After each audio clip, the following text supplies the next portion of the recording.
تو اب میں بڑھتا ہوں ہماری آج کی تقریب کے اس ویبینار کی جو صدارت جو شخصیت فرما رہے ہیں وہ انتہائی متحرک اقبال اکیڈمی میں شب و روز وہ اقبال کے افکار کی ترویج میں مصروف ہیں. میری مراد جناب محترم ڈاکٹر عبدالرؤف رفیقی صاحب. سر، یقیناً آپ نظر آ رہا ہے اس وقت سفر کر رہے ہیں، لیکن آپ سے ہم رہنمائی بھی لینا چاہیں گے. تو آج کے اس موضوع کے حوالے سے خودی کا معاشرتی اور جو پریکٹیکل پہلو ہے، عملی پہلو ہے، اس پر کیا کہنا چاہیں گے؟ اعوذ باللہ من الشیطان الرجیم، بسم اللہ الرحمن الرحیم. میں اس ویبینار کے انعقاد پہ اپنے ادبیات ونگ کے آئیڈیاز کو اپریشیٹ کرتا ہوں، اور خاص کر ڈاکٹر تنولی صاحب نے جس انہماک کے ساتھ اس ویبینار کی تسلسل کا انعقاد جاری رکھا ہے، ماشاءاللہ قابل صد تحسین ہے.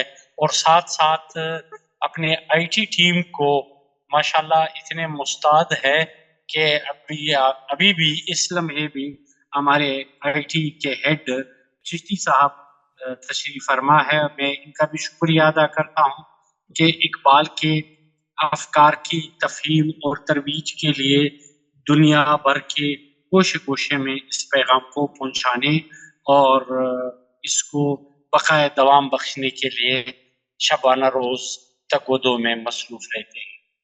آج کا یہ جو موضوع ہے بہت اہم موضوع ہے، اور اس حوالے سے شرکا کا فردن مشکور ہوں جنہوں نے اپنے قیمتی وقت سے وقت نکال کے اس اہم دقیق موضوع کے بارے میں اپنے خیالات سے دیکھنے اور سننے والوں کو مستفید کیا ہے.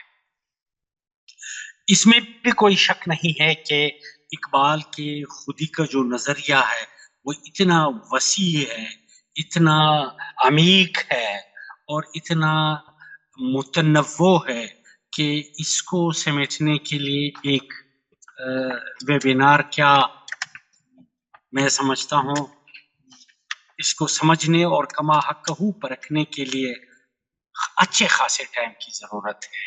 کیونکہ علامہ نے فرمایا تھا، اے زراز زندگی بیگانه خیز، از شراب مقصد مستانه خیز. مقصد مثل سحر تابنده، ما سوا را آتش سوزنده. مقصد از آسمان بالاتره، دل ربائے دل کشائے دل برے.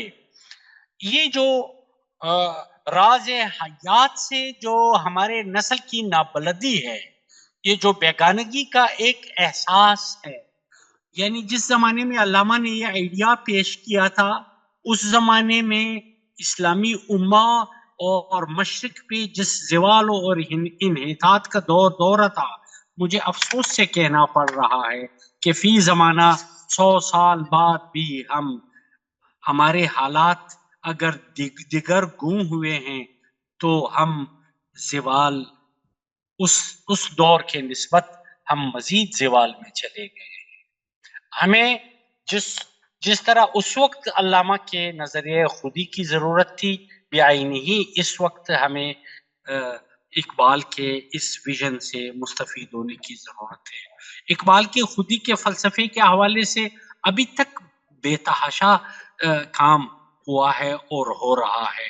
دنیا کے مختلف زبانوں میں اتفاق سے چند سال پہلے کابل سے اکثیر خودی کے نام پہ ڈاکٹر سعید نے خودی کے حوالے سے ایک عمدہ کام کیا تھا، اکثیر خودی. اب حکیم الامت کے افکار سے اکثیر خودی کے ریسیپی ڈھونڈ کے امہ کو ری ایبیلیٹیشن کی طرف بڑھا رہے ہیں اور اس کو دوبارہ مسلم ملت کی نشاط ثانیہ کے لیے ایک راہ متعین کر رہے ہیں، ایک مستقل راہ بتا رہے ہیں کہ آپ کیسے کریں. خودی کے تربیت کے مراحل کون سے ہیں، خودی کے استحکام کے لیے کون سے لوازم ضروری ہیں، اور خودی کے خاص کر ایک ایسے دور میں جب ہم رمز حیات سے بیگانہ ہو. علم و فن از پیش خیزان حیات، علم و فن از خانزادان حیات. اب علم و فن خانزادان حیات، زندگی کے گھرانے سے علم و فن کا تعلق ہے اور ہم علم و فن سے بیگانہ تر ہوتے جا رہے. چیست نظم قوم و آیین و رسوم، چیز راز تازگی های علوم. اب ہمارے پاس راز تازگی های علوم کا کیا ٹوٹکا ہے؟ آرزوی کو بزور خود شکست، سر ز دل بیرون زد و صورت بربست. یہ ایسے نکات ہے جس کو سمجھنے، پرکھنے اور اس کو بالخصوص ہمارے نوجوان نسل تک پہنچانے کی ضرورت ہے.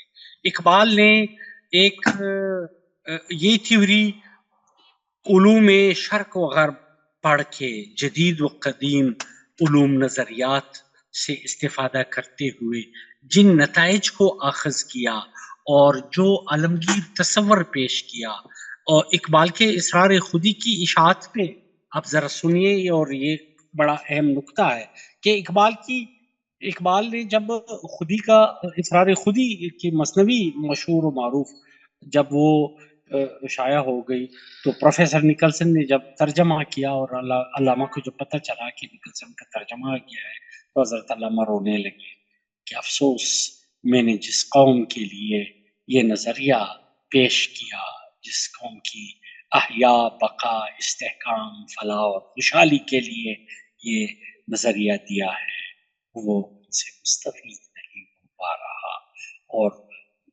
دنیا کے بیدار اقوام ان سے مستفید ہو رہے ہیں. اس وقت اقبال کے نظریہ خودی کی پوری عالم انسانیت کو سخت ضرورت ہے. اور میں سمجھتا ہوں کہ یونائٹڈ نیشن لیول پہ اگر یونیسکو دنیا کے طول و عرض کے مختلف ثقافتی مراکز، علمی مراکز اور ایجوکیشنل انسٹیٹیوٹ میں اقبال کے نظریہ خودی کو ایک پراپر میکینزم کے ذریعے انٹروڈیوس کرائے، دنیا کے مختلف زبانوں میں ان کے نظریات، ان کے احیاء بقا. ہمارے پاس اقبال اکیڈمی آف پاکستان میں اس سبجیکٹ پہ جو بے تحاشا مواد موجود ہے، ہمیں ان تک پہنچانے کی ضرورت ہے. اور اگر دنیا کو اقبال کی ان نظریات کو سمجھنے اور پرکھنے کے لیے منابع کی ضرورت ہے تو وہ ہم سے بھی رجوع کر سکتے ہیں. ہم ان کا ہیلپ ہر حوالے سے علمی اکیڈمک تعاون کرنے کے لیے ہم تیار ہیں. کسی بھی زبان میں کسی کو کچھ بھی چاہیے انشاءاللہ العزیز ہم ان کو پرووائڈ کریں گے. میں مزید آپ لوگوں کا ٹائم نہیں لینا چاہتا. آپ سب کے تمام شرکاء، مقالہ نگاروں اور سپیچ کرنے والوں کا میں انتہائی مشکور ہوں اور ان سے ایک دستبستہ گزارش ہے کہ وہ آئیے اور اس ویبینار کے سلسلے کو آگے جاری رکھتے ہوئے ہر وقت ہمارے ساتھ تعاون کرتے رہے اور ہم انشاءاللہ تعالیٰ ان کے علم و فضل سے مستفید ہوتے رہیں گے اور دنیا تک ان کا آواز پہنچائیں گے. شکریہ، جزاک اللہ، السلام علیکم. بہت شکریہ ڈاکٹر عبدالرؤف رفیقی صاحب، آپ نے بہت ہی خوبصورت انداز سے آج کے اس موضوع پر بات کی اور مہمانوں کا شکریہ بھی ادا کیا. تو اسی کے ساتھ ہی آج کا ویبینار اپنے اختتام کو پہنچتا ہے. جس طرح کہ پہلے بھی ڈاکٹر عبدالرؤف رفیقی صاحب نے تذکرہ کیا کہ اقبال اکیڈمی پاکستان نے اس ویبینار کی خصوصی کاوش کا اہتمام کیا ہے تاکہ دور و قریب تمام دنیا میں جہاں کہیں بھی اقبال کے چاہنے والے اقبال کی فکر سے روشنی حاصل کرنا چاہتے ہیں تو اس ویبینار سے استفادہ کریں. تو اس ویبینار کو اپنے تک محدود نہ رکھا کریں، یہ گاہے بگاہے ہم ویبینارز کا اہتمام کرتے رہیں گے اور آپ ان کو مزید لوگوں تک اس لنک کو، اس ویبینار کو پہنچائیں. آپ کا بے حد شکریہ.